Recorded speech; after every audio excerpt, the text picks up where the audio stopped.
Hi, so as per literally everything else in my life, right, I'm so late to the party with this, but I watched Hamilton last night on Disney Plus, and I know that Hamilton is not new, and I really feel like I should have been to go see it before now. And I thought about it once or twice when I've been in London, but it's been either there's been a really long waiting list because it was just after it opened, or tickets were really expensive because it was so new and stuff, and I've just one way or another never got around to going to see it yet. Definitely added to the bucket list after watching it on Disney Plus. So apparently Disney Plus broke the record for the highest ever single purchase price of a film when they bought Hamilton, or the rights to Hamilton, to show it on Disney Plus. And I would just like to say, Disney, that was worth every goddamn penny of what you spent for it. It was like a ridiculous amount of millions that I can't even remember right now. But it was brilliant. I really, really, really enjoyed it. I mean, it's history and musicals, which are two things that are so me, like so me. And so therefore it was always going to be a winner, wasn't it? But I think I was a little bit unprepared for quite how much of a winner it actually was. So basically, if you don't know, Hamilton is the story of Alexander Hamilton, one of the founding fathers of America.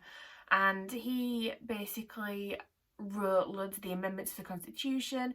He had a really interesting personal life in that he is regarded to have not only married Elizabeth Schuyler, it's kind of and ahed about whether anything was going on with her sister Angelica and him, largely because of a letter that is mentioned in the musical whereby he changes the place of where he writes the comma. When he writes to her, he doesn't put "my dear Angelica," comma, he puts "my dear," comma, Angelica, which changes the meaning of the sentence entirely, okay?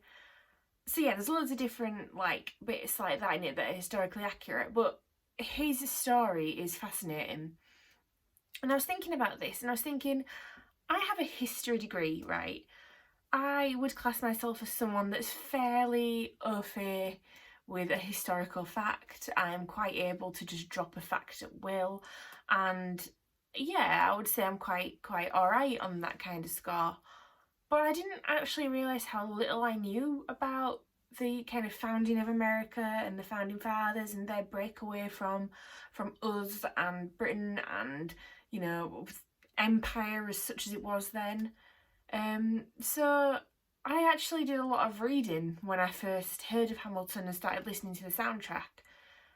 And I was fascinated. I was fascinated by Alexander Hamilton. I can see why Lin-Manuel Miranda chose him, kind of all people. He's a fascinating man, and his wife is a fascinating woman, Elizabeth Schuyler.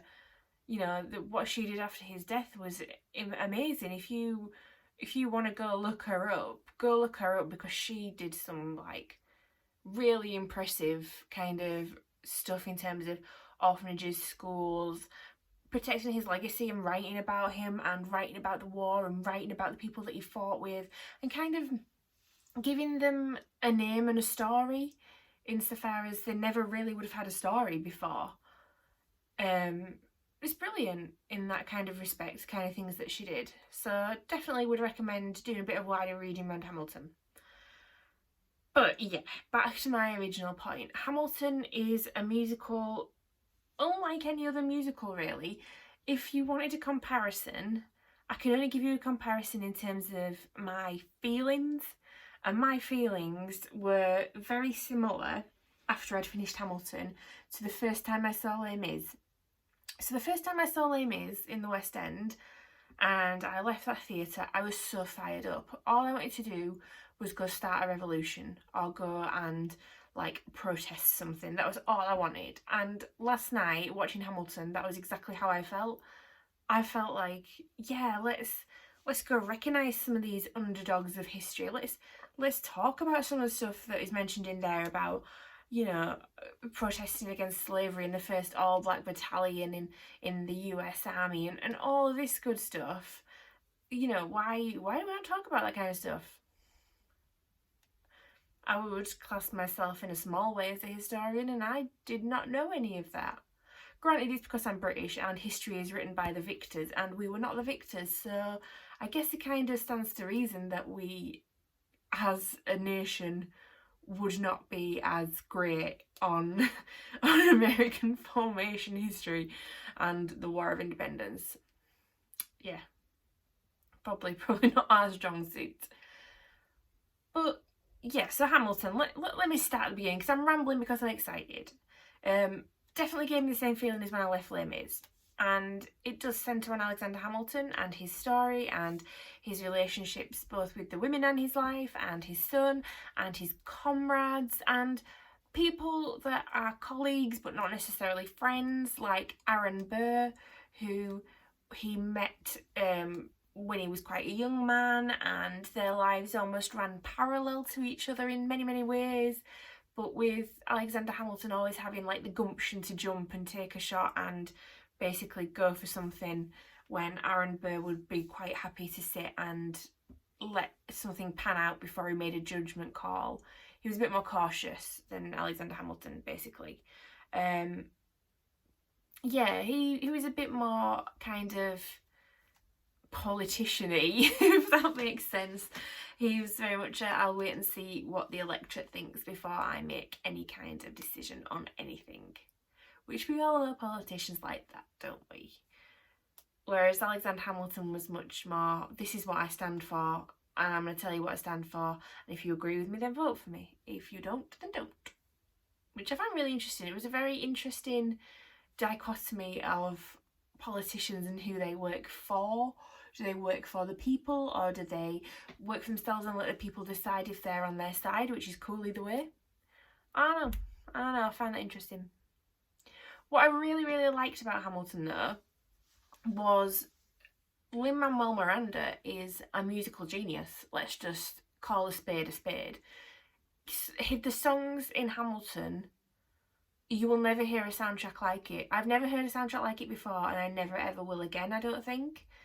I can't compare it to anything in terms of there's never in my lifetime been such a phenomenon as that. You know, it must be what it was like when Les Mis first came out, when Phantom first came out. It must have had that same kind of energy, and this is the hot ticket, and this is what you go see, and this is what everybody talks about and everybody loves. Yeah, I mean, I read that if you played the soundtrack of Hamilton, or Hamilton was sung at the pace of, say, Phantom or Les Mis, they reckon it would take about 6 hours to perform. That's like the speed and the pace that we're working with here. And it's representative of Alexander Hamilton and the pace that he kind of went for, and how he went for everything full tilt, and he just went at things and was impatient and wanted to make his own way rather than wait for time to tick over slowly. It's brilliant because it's like a bit of rap, a bit more like kind of where they have a cabinet battle, it's like a rap battle, which is great. It's a cabinet battle and a rap battle. Do you know what? I'm not an expert in either, but I'm gonna go ahead and say that they are very, very similar things, insofar as you're basically throwing stuff at the other guy and seeing what he comes back with on you or on his opinions, and shooting each other down and building your own point up and giving it the big I am. I could be talking about either of those things right there, either of them. So it was really clever to have the cabinet battle be a rap battle. But then there's also some great ballads in there, but they're more like R&B ballads than a traditional orchestral. I don't know, it's not Wishing You Were Somehow Here Again. You're not going to get that in there. Even Burn, which is just his wife singing a ballad on her own, doesn't have that kind of energy. It has something more edgy and more intriguing about it than that.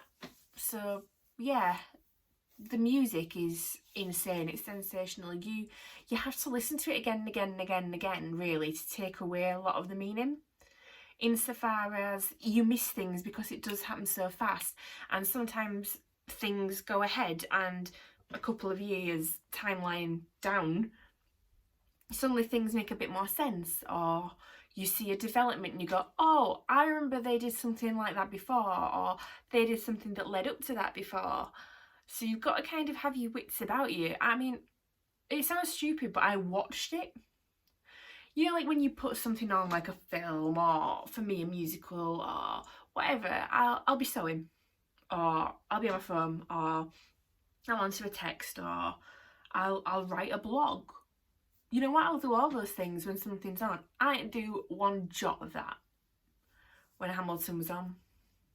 I think I, like, you know, responded to like 2 texts, and then like that was at the interval mainly.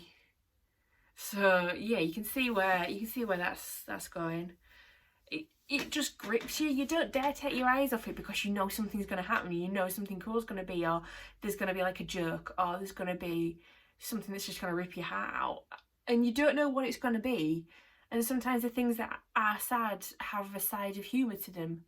Or sometimes things that should be funny you see with a sad edge in terms of, oh, yeah, that is funny, but actually that's kind of grim that we have to laugh at these things, you know? So it was very, very well written and very, very well balanced. And Lin-Manuel Miranda wrote it unaided, you know what I mean? He wrote the book, he wrote the script, he wrote the lyrics, he wrote the music.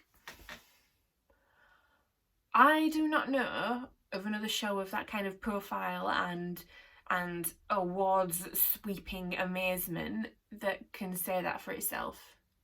You know, you think of Phantom, yeah, Andrew Lloyd Webber wrote a lot of it, but he didn't write the lyrics. That's where a lot of the beauty lies.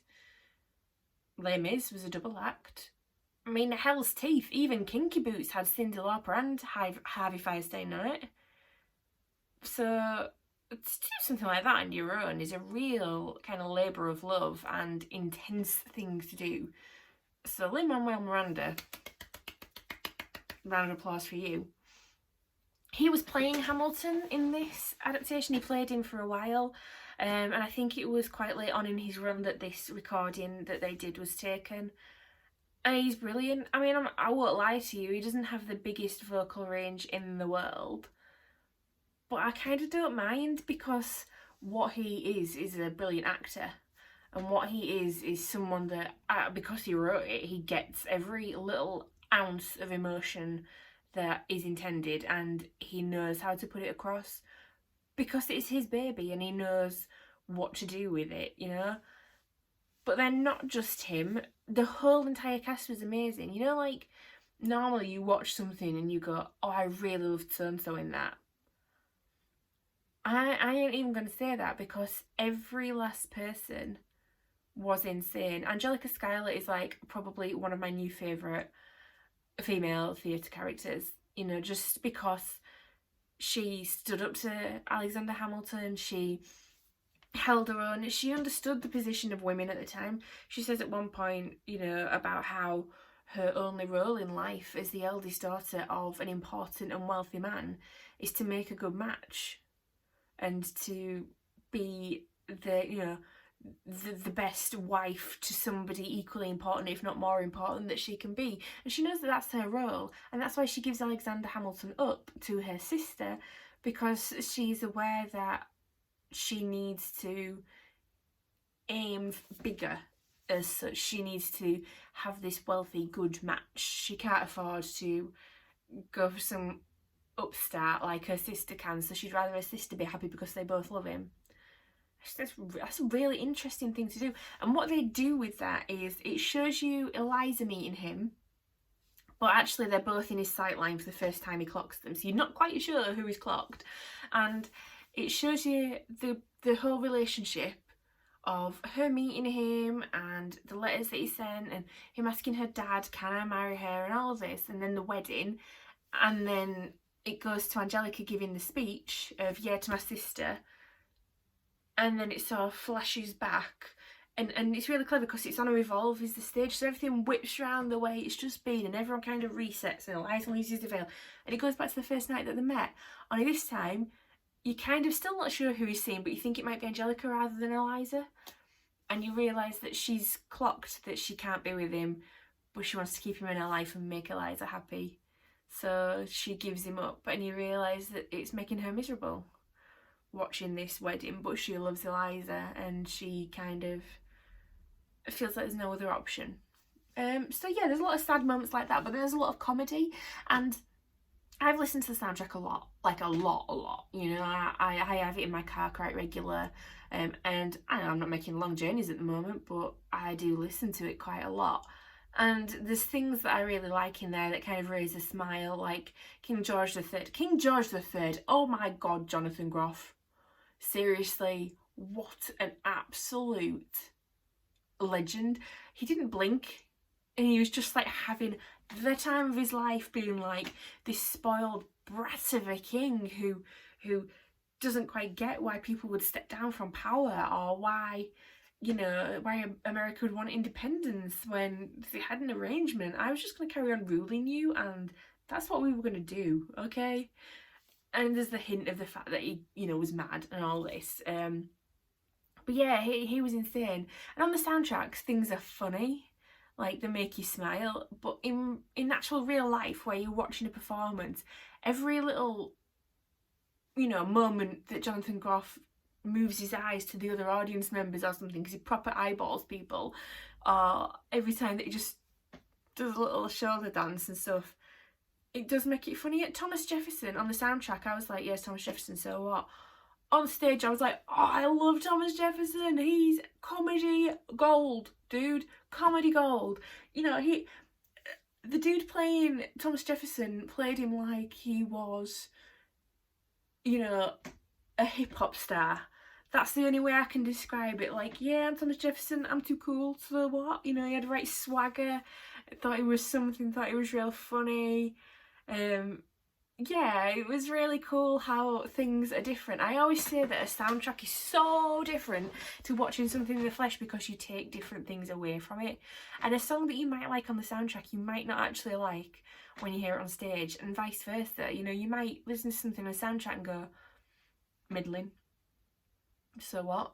But actually on stage, it takes on a whole other meaning, and that happened a lot. I mean, Satisfied has always been one of my favourite songs on the soundtrack, because I kind of got that it was that Angelica really wanted him to and all this, and I thought, yeah, it's a good song, it's pretty basic. But actually on stage, when you see that actually it could have been her, you're not quite sure who he's seen, it takes on a whole new meaning, because you're like, oh yeah, actually you can see where her head's at. It was amazing. It really was amazing how they did that. And they used such little subtleties in the staging of it. Like Alexander Hamilton, when he's on the revolve, turns around a lot and goes every which way, like he's trying to just do so much and fight against time. Whereas Aaron Burr, who is more like, I'll see how things pan out, when he's on the revolve, he's on the revolve and he's going with the passage of the time. Or he walks in straight lines because he's very down the line and very clear and to the point.